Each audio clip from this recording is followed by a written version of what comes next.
Okay, let's look at the optimization problems. Here's an example, right?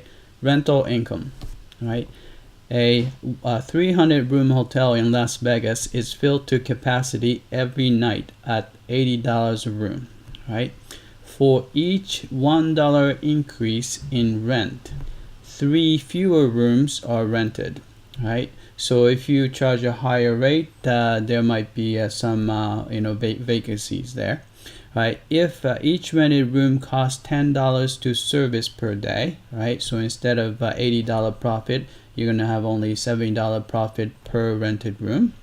Right? How much should the management charge for each room to maximize gross profit?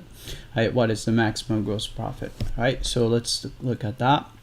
All right, let's say I'm gonna use X is the dollar increase in rent. So you have say X dollar increase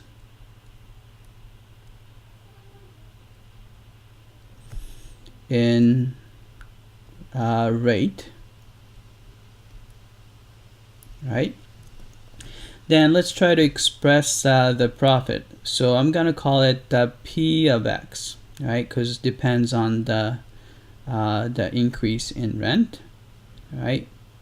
First, we have to figure out the profit per room, right? So profit per room, and then you multiply by number of rented rooms. So this is going to be a number of rented rooms. All right.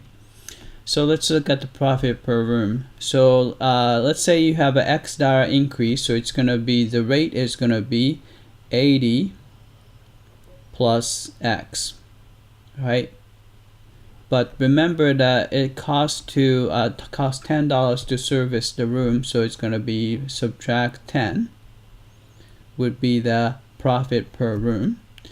Then the number of rented room would be, so you start out with 300, but each dollar increase you're gonna lose three rooms. So it's gonna be, so you have to subtract 3 times X rooms, right?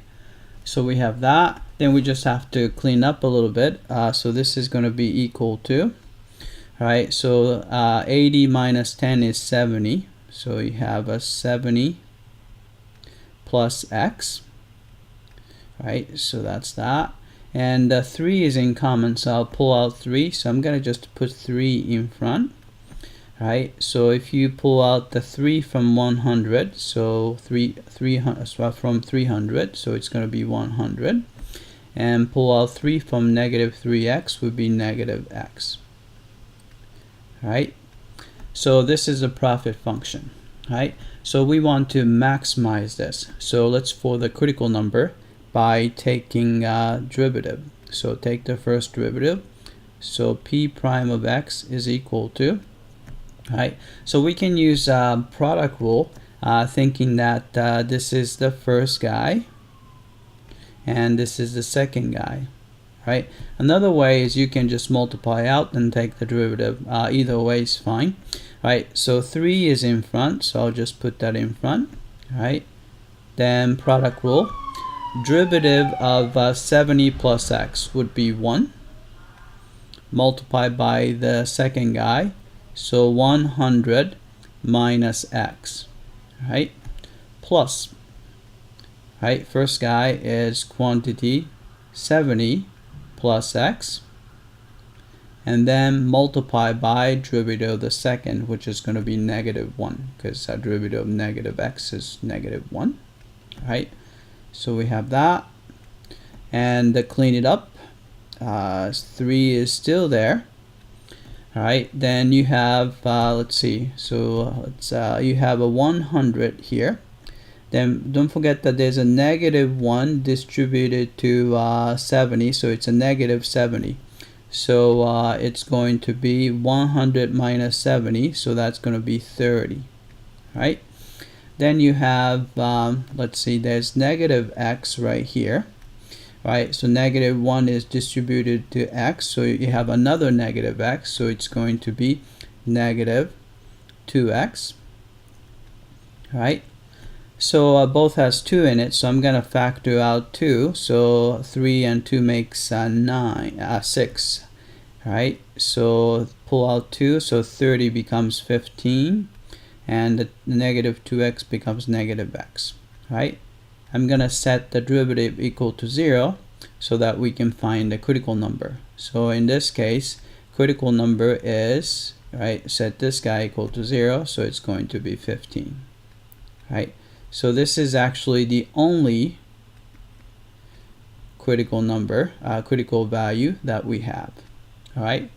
So I'm going to use the second derivative test for absolute extrema, so that we can make sure that x equals 15 makes the profit the maximum. All right. So we look at the second derivative.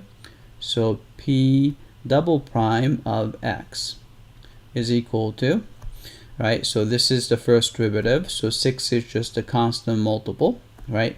Derivative of 15 is 0. Derivative of negative x is negative 1. So you have a negative 1, which is negative 6, right? So even if you plug in, so let's say if you second derivative, plug in the critical number, and of course it's a constant function, you're going to get negative 6, which is a negative value, right? Which tells you that this is going to be, so p of 15 is, right? So remember that second derivative negative means that the concave down shape. So you're looking at that point like that, right? So we know that this is going to be the absolute maximum, right? So first question is, let's see, how much should the management charge for each room? So price is going to be, so we want to have $15 increase in rate. So you start out with $80, and we're gonna increase it by $15. So the rate is going to be $95 per room. Right, so that's that. And the profit, so profit is, you just have to compute the p of 15, right? So if you plug that in, so this is a profit function right here, so it's a 3 times, right? So 15, so 70 plus 15 would be 85. Right, so 100 minus 15 is actually another 85, right? And this comes out to be, all right, it comes out to be $21,675. So that's going to be the maximum profit, and you want to set the rate at $95 per room. All right, that's it. I hope that this was clear.